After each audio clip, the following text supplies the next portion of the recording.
Hey kids, in this video we're going to learn about poetry. We're going to figure out what it is and what types of things we might see in a poem. If you want to use the handout that I'm using in this video, you can click the link in the description below and go grab yourself a copy. You're going to need scissors, glue, some highlighters or colored pencils, and then I'm using colored pens just so they'll show up better, but you can just grab a pencil.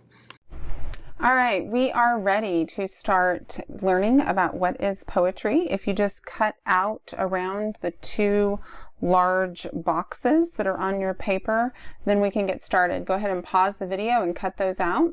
Okay, once you've got those cut out, we are going to take the what is poetry one, and we are just going to flip it upside down so that we can see that black line, and you are going to fold it right on that black line, and then you're going to fold it the opposite direction because we want it to open like a little book.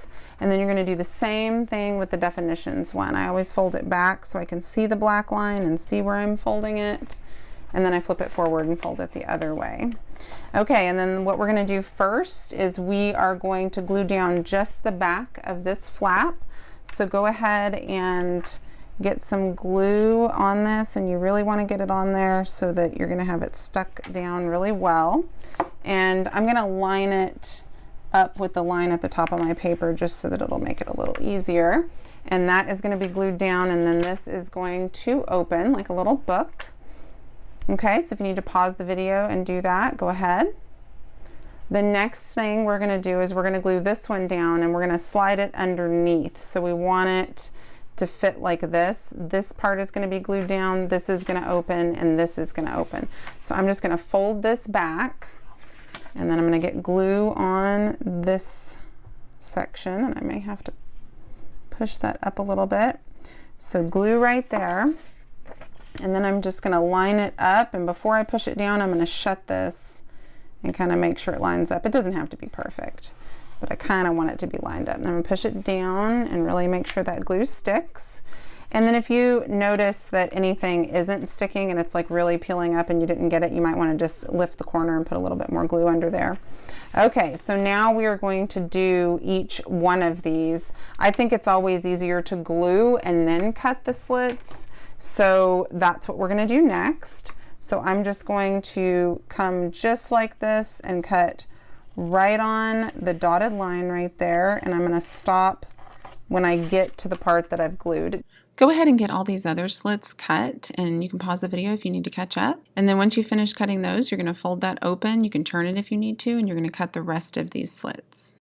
Okay, now that we've got those cut, we have a place to write underneath, and then we've got our top part here. So what we're going to do is we're just going to kind of color code this. I'm going to use pink to just kind of outline the poetry flap. And then I'm going to highlight some stuff in the poetry definition. So if you have a pink crayon, pink highlighter, pink pencil, you can use whatever you want. So when we open this up, it says that poetry is a type of writing where words are arranged based on their meaning, sound, rhythm to share ideas and feelings. So that's just giving us kind of a general idea of what poetry is. Go ahead and pause the video if you need to take a second and highlight that. All right, the next thing that we're going to do is we're going to write an example of poetry under this flap. So now you can use pencil or whatever you want to use. You're going to have to write a little small to get it to fit under here. So try and write neat and small. So we've got roses are red, violets are blue, sugar is sweet, and so are you. So it is using words, it is using everything that we said over here, words, and it's arranged in order to create rhythm and share ideas and feelings. So take a second to get that written. You'll notice that I didn't write on the lines because I knew I couldn't fit it in, so I had to kind of write on top of the lines, over the lines, and squeeze it in there. Go ahead and pause if you need to take a minute to write that. Okay, our next one is imagery. We're going to highlight this in blue right there, and when we open this flap, we're going to take a look at the definition. Describing something in a way that makes the reader feel like they can see, hear, smell, taste, or feel it. Those are our senses.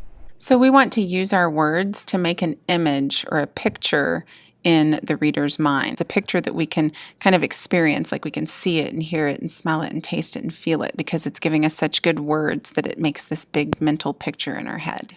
Go ahead and get your flaps opened up so that you can write underneath it. Okay, so we've got an example of imagery. The wind chilled me to the bone. Can you feel that? That's something that really makes me remember how cold I've been at times.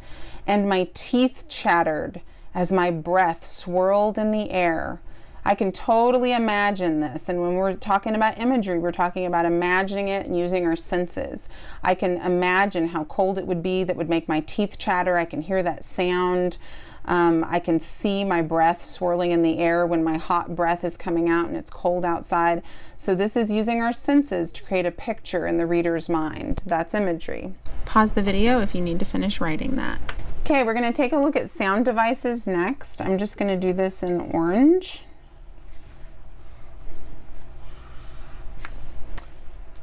And when I open it up, I'm thinking sound devices. A device is a tool that I can use to do something. And these are tools that have to do with sound. And I've got tools that are used carefully. So we're using these very carefully, and we're really thinking about it in order to create sounds and mood within a poem. Okay, so we're making sounds and we're kind of setting the mood or the tone of the poem. Okay, so we're using words in a way that it's making sounds for the reader. Go ahead and pause if you need to highlight. Go ahead and open up this flap so that we can write an example underneath. Okay, so here's my example of sound devices. The slippery snake slithered and hissed through the crunchy leaves. Now think about the sounds you're hearing. I'm hearing slippery, snake, slithered. I'm hearing that repeated S sound at the beginning. When I think of the word hissed, I can hear that sound of a snake hissing. The hiss is just a word that kind of sounds like the sound it makes. Through the crunchy leaves, I can imagine that crunch, crunch, crunch being sounded as the snake is going through them. So it's creating sound in my mind as I'm reading it. All right, pause the video if you need to catch up. The next one we're going to talk about is figurative language. Figurative language. We're going to do this one in green. Okay, figurative language, it's phrases, and a phrase is just something that doesn't have to be a complete sentence. It's phrases and figures of speech that mean something other than what the words actually said. Okay, so it's phrases, it could be sentences, it could be a figure of speech, and you've probably heard a lot of these and just didn't really realize that it meant something else. If anyone's ever said, "I'm so hungry I could eat a horse," that's a figure of speech. You couldn't actually eat a horse. It just means that you're really hungry. So the words don't actually mean what you're saying. You don't mean that you could really eat a horse. You just mean that you're super hungry. Okay, we're going to write some examples of some figurative language underneath this flap. Okay, let's take a look at our figurative language here. It says, my dad says that cell phones cost an arm and a leg. Now, you really don't literally have to pay your arm and a leg to buy a cell phone. It just means they cost a whole lot. So the words don't mean what they're saying. You don't really pay an arm and a leg. You just pay a lot of money. He's going to explode when he sees the cracked screen. Is my dad really going to blow up? No, it just means he's going to be really mad. Like he's going to lose his cool and be upset. So he's not actually going to explode like a bomb would explode, but he's going to be really upset. So some of these words mean something other than what they actually say. Okay, pause the video if you need to catch up. Okay, the last one we're going to talk about is form. I'm going to do this one in yellow.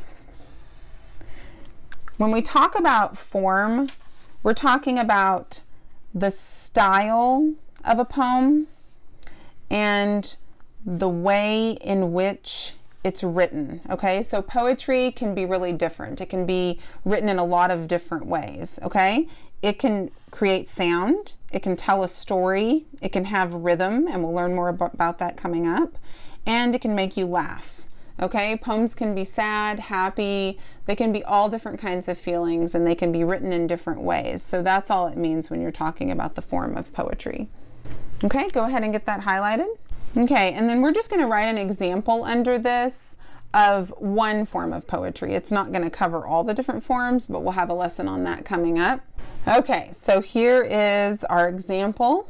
There was an old woman who lived in a shoe. She had so many children, she didn't know what to do.